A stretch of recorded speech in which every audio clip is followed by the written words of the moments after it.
네, 안녕하세요. 아트메신저 빅소 이소영 작가입니다. 오늘은 제가 저희 동료들과 한 달에 한 번 미술책을 읽는 독서 모임을 하거든요. 그래서 저희 모임 이름은 미술책을 읽는 시간이에요. 근데 한 달에 한 번씩 주제를 정하지 않고 그냥 미술과 관련된 그 어떤 책이든 돌아가면서 하나 지정을 하면 모두가 그걸 읽고 한 달 뒤에 같이 모여서 이 책에 대해서 나는 어떤 게 너무 참 좋았다. 어떤 부분이 나하고 되게 와닿았다. 이런 이야기를 하는 그런 시간을 가졌는데요. 이거를 한 1년 정도 했었어요. 근데 책을 혼자 읽을 때보다 여러 사람이 같이 읽으니까 저 부분은 생각 못했던 건데 뭐 이런 것도 알게 되고 오히려 더 기억도 잘 남아서 좋았던 것 같아요. 근데 그래서 오늘은 저희가 요즘에 읽었던 지난달 한 달 동안에 읽어서 오늘 독서 토론을 여기서 했거든요. 그 책을 소개시켜 드리려고 이렇게 책을 갖고 왔습니다. 미학 수업이라는 책이었는데 이번 달 도서였어요. 보시면 아시겠지만 제가 이렇게 책에다가 포스트잇을 정말 많이 붙였어요. 이거는 그만큼 인상 깊었다는 뜻인데 저는 책 읽을 때 책을 조금 함부로 하는 편이에요. 이렇게. 그리고 그런 걸 추천해요. 마음에 드는 문장이 있거나 와닿는 게 있으면 밑줄도 막 긋고 메모도 하고 체크도 해야 더 내 것이 된다라고 생각을 해서 책을 막 곱게 모셔놓는 편은 아닙니다. 이거 보시면 형광펜 다른 색깔이 있다는 건 2번 읽었다는 거예요. 3번이나 읽었네요. 근데 제가 제일 말씀드리고 싶은 거는 이 책이 초반에 서문에서 이미 이 작가님이 이야기하고 싶은 것들을 다 얘기를 간단히 해요. 그래서 마치 서문만 읽어도 책을 다 읽은 기분이야 라고 저희가 말했는데, 그리고 나서 뒷부분에 있어서는 앞에 서문에서 얘기했던 다양한 에피소드들 어떻게 좀 자세히 읽으면 좋을지에 대해서 다가가면 좋을 것 같아요. 그래서 이 책의 포인트는 서문을 먼저 꼭 읽어라. 서문을 읽으면 우리에게 미학 공부가 왜 필요한가에 대한 어떠한 전체적인 답이 나오고요. 그리고 나서부터는 사실 순서대로 읽지 않고 마음에 드는 수업 순서부터 읽으면 될 것 같아요. 책이 레슨으로 되어 있거든요. 레슨 1, 레슨 2 이렇게 해서 이렇게 보다가 나 이거 읽어보고 싶다 하고 읽어도 돼요. 그래서 저는 이 책이 다 읽고 나서 제가 한 2-3번을 읽었어요. 근데 읽을 때마다 좀 다르고 한 달간 여기저기 가지고 다니면서도 읽었는데 어떤 느낌이 들었냐면, 이 책의 저자가 문강훈 교수님이라고 이제 동문학과 교수님인데, 그래서 아마 철학이 강조가 돼 있어서 어려울 거야 라고 생각했는데 의외로 너무 어렵지도 않고 너무 그렇다고 가볍지도 않고 적당한 거예요.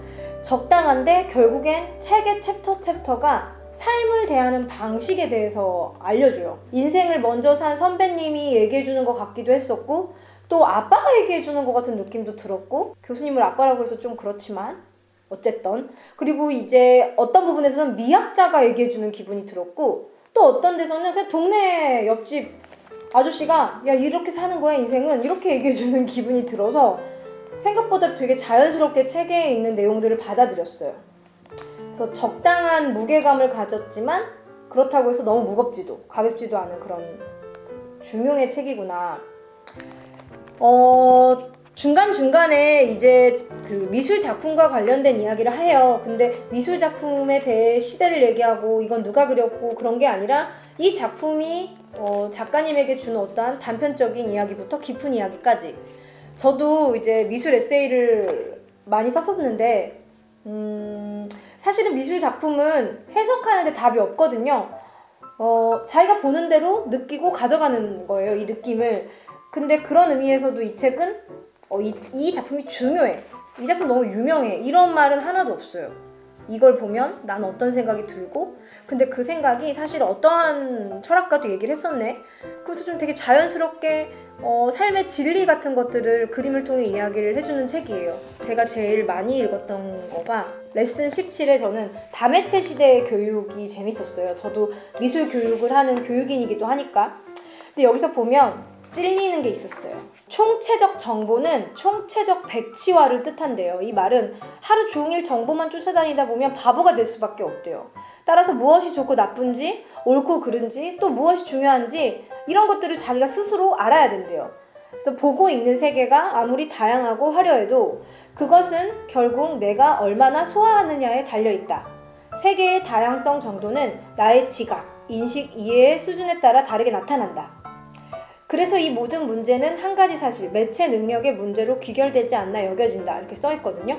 그래서 매체 능력이 뭐냐면 텔레비전이든 영화든 인터넷이든 책이든 각 매체의 전달 내용을 해석하고 번역하며 스스로 소화해내는 능력을 뜻해요. 그래서 이거를 저자는 매체 소화 능력이라고 하는데 이게 되게 종합적인 능력인데 정보는 내가 제어할 수 있을 때 비로소 지식이 된다. 자기 시각에서 대상을 이해하고 소화하는 능력은 여러 군데에서 오지만 특히 생각하는 습관에서 온다고 할 수 있다. 요즘에는 정보가 너무 많잖아요. 우리는 책으로도 정보를 받고 이런 유튜브로도 정보를 받고 다양하게 봤는데 그것을 내가 어떻게 소화하느냐에 대한 문제에 대해서 이야기를 했고, 그 다음에 그 다매체 시대의 주인은 매체와 정보와 기술이 아니라 우리 자신이라는 점이다. 이런 식으로 이야기가 나와요. 근데 이렇게만 나오면 이 책은 정보를 어떻게 선택하는 게 좋아? 이렇게 되겠죠? 근데 여기에 피카소의 꼴라주 작품이 나와요. 그러면서 피카소는 이 꼴라주를 할 때 여러 가지를 오려 붙였는데 아무거나 붙인 게 아니라 사실 어떻게 하면 제대로 된 이미지를 어떤 부분을 잘라서 내 작품에 선택해서 꼴라주 하지? 결국엔 정보를 제대로 판단하고 자신만의 작품이 되기 위해 완성한 거잖아요. 그런 이야기를 피카소의 꼴라주와 함께 설명을 해서 더 와닿았고요. 또 인상 깊었던 구절을 하나 더 고르자면 예술이라는 것이 왜 중요할까 이런 문제에 대해서 계속 끊임없이 얘기를 해요. 근데 우리가 일상을 살면 너무 감각이 무뎌지기 때문에 그 감각을 좀 살리는 일? 그런 것들에 예술이 너무 필요해. 우리가 보지 못했던 거, 평상시에 그냥 지나갔던 거, 그런 것들을 다시 한번 예술이 바라보게 해. 이런 이야기도 책에서 많이 하고, 모두가 함께 되게 좋았다고 생각한 부분은 이 책이 삶의 어두운 부분, 삶의 우울한 부분을 간과하면 안 된다라는 이야기를 해요.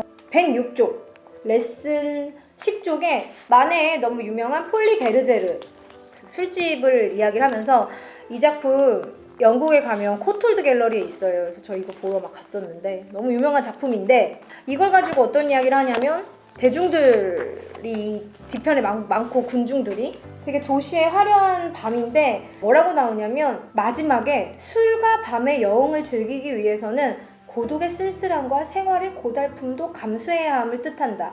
누군가와 술을 같이 마신다고 해서 반드시 서로를 이해할 수 있는 것은 아니며 밤의 분위기를 만끽한다고 해서 술 깬 다음 날에 환멸이 없는 것은 아니다. 삶의 축제는 언제나 짧다. 누구는 무대 뒤편에서 축제를 돌봐야 하고 누구는 파티 후에 남겨진 빈 그릇을 새벽이 밝아올 때까지 치워야 한다. 우리가 환담을 누리는 것은 우울과 노동이라는 대가를 치를 때뿐이다. 이렇게 나오거든요. 근데 저는 이런 문장에서 뭘 느꼈냐면 결국에 아름다움은 추함이 없으면 아름다움이 없고 또 내가 놀 수 있는 거, 내가 즐기는 건 노동의 대가가 없이는 그냥 즐긴다면 그것이 과연 가치 있는 것인가? 이런 것에 대한 고민을 이렇게 항상 하잖아요, 우리가. 근데 그런 어떠한 가치를 작품을 통해 이야기해준다는 것이 다시 한번 좋았습니다. 그래서 혹시 미학에 대해서 너무 어렵게 생각하는 분들이라면 이 책을 읽으셔서 미학이라는 것이 되게 우리 삶과 밀접하게 연결돼 있네. 그렇게 느끼기에 되게 좋은 책 같아요. 그래서 이 책도 추천합니다.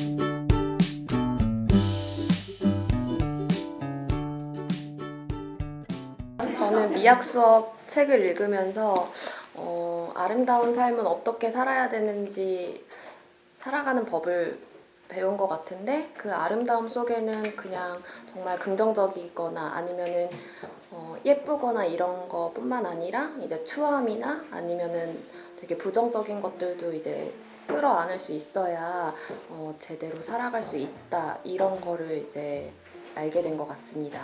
한번 읽어보세요.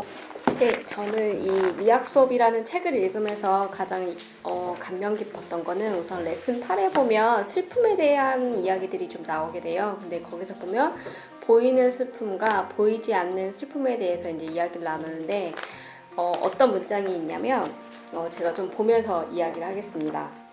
이제 일할 때도 우리는 늙어가고 쉴 때도 생명은 녹아든다고 하고 있는데 거기서 이제 우리는 지금 살아있음을 느낀다는 이 부분에 대해서 조금 느낀 게 많았어요. 왜냐면 최근에 겪었던 일도 있었고 그런 걸로 인해서 삶이 죽음만큼 불행해서 안 된다라는 이 문구가 있는데 진짜로 우리가 삶을 살아가면서 죽음이라는 걸 생각하는 게 쉽지는 않다고 생각이 들거든요. 근데 이제 얼마 전에 겪었던 일이 저희 아버님이 돌아가셨는데 그로 인해서 내가 살고 있는 삶이 정말 나중에 죽었을 때 불행하지 않았다라는 것을 느낄 수 있을까라는 것을 생각하게 되더라고요. 그리고 이제 앞단에서도 보면 우울도 해먹으면 에너지가 된다던가 이런 문구가 있기 때문에 우리가 지금 뭐 어떤 일이 있던지 간에 뭐 그 안에서 우울도 어떤 에너지가 될 수 있고 그 다음에 불행도 하나의 삶의 에너지가 될 수 있다는 거를 저는 이 책에서 조금 느꼈던 것 같아요. 그래서 여러분들도 한번 읽어보시면 좋은 책일 것 같습니다. 네, 저는 미학 수업이란 책이 제가 좋아하는 미술 그리고 종사하는 미술 교육에 대한 어떠한 지침이 되는 책이었어요. 그리고 이제 수업을 하거나 강의를 함에 있어서 좀 하고 있는 일에 대한 동의를 얻을 수 있었고 나아갈 수 있는 힘을 얻었던 것 같아요. 네, 특히 다매체 시대의 교육 파트에서 이 시대의 매체를 어떻게 소화하고 나의 언어로 콜라주해 나갈지 그런 것들에 대해 생각을 해볼 수 있는 기회가 되었고요.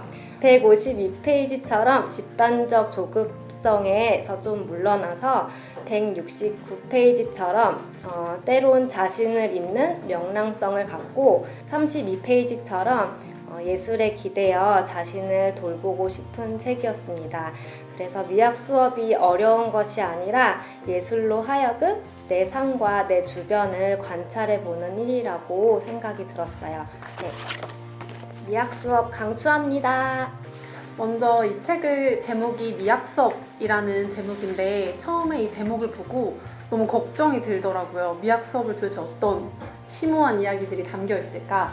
그런데 이 책을 보면은 레슨 1, 2 이렇게 이루어져 있는데 읽다 보면은 우리의 하루하루를 살아가는 것처럼 되게 자연스럽게 한 장 한 장, 한 챕터 한 챕터 읽어지는 되게 편안하고 또 나를 돌아볼 수 있는 그런 책이었던 것 같아요. 저는 이 책을 읽으면서 나는 왜 그림을 공부하지? 에 대해서 굉장히 많이 고민을 했던 것 같아요.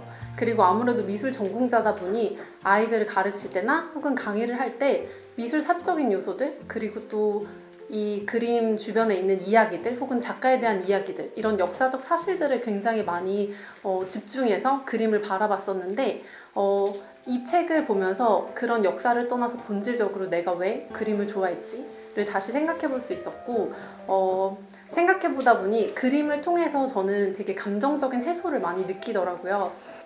마치 일기를 쓰는 것처럼 그냥 지나칠 수 있었던 감정들 혹은 철학적인 고민들을 다시금 굉장히 깊게 온 세포로 그림을 통해서 느끼는 것 같아요. 그리고 그 감정들이 결국에는 그림을 통해 느낀 감정들이 그림 안에만 머물러 있는 것이 아니라 결국엔 나의 경험들 이런 것들과 연관이 되어 있을 때 더 그 울림을 크게 경험할 수 있더라고요. 이 책에 보면은 터너의 비증기 속도 그림이 나오는데 저는 그 그림이 되게 제가 느낀 이런 감정들을 잘 담고 있다고 생각이 들더라고요. 공기에 그 뿌옇게 떠있는 감정들이 느껴지는 것 같았고 그리고 그 감정들이 그냥 뿌옇고 낭만적이게 떠있어서 그림에서 끝나는 것이 아니라 저를 향해 달려오는 기차들 그것이 현실과 연결된 요소들이라는 생각이 들어서 어떻게 보면은 그림이 낭만적일 수 있는 것은 그것이 나의 현실과 맞닿아 있기 때문이라는 부분에서 굉장히 공감이 들었어요. 결국에 제가 이 책을 읽으면서 느꼈던 미학 수업이란 미술관에만 두고 미술을 감상하는 것이 아니라 그것을 우리의 삶과 연결하는 것. 즉, 이 미학 수업을 읽으면서 저는 이것이 미학 수업이라기보다 인생 수업이라는 느낌이 들었던 것 같습니다. 저는 이 책을 보면서 왜 우리가 미학을 공부하는가에 대한 질문이 좀 되게 인상 깊었는데요. 우리가 지루한 일상을 살면서 예술을 접하게 되면 우리 감각이 쇄신이 되고 그러다 보면 사고도 쇄신이 되고 우리의 생각이나 우리의 언어들 우리가 생각하는 것들과 우리가 말하는 것들이 다 세신이 된다고 읽었는데 예술은 내 감각과 사고에 물기를 대는 일이라는 구절이 좀 인상 깊었어요. 그리고 우리가 예술을 접하면서 감각의 세신을 통해서 삶을 자발적으로 세신하고 구성하는 것이 미학 수업의 목표라는 그런 구절이 되게 그런 정의가 인상 깊었고 전체적으로 좀 쉽고 공감 가는 글로 알차게 좀 구성되어 있어서 누구에게나 좀 친숙하게 읽힐 수 있을 것 같아서 추천을 하고 싶은 책이에요.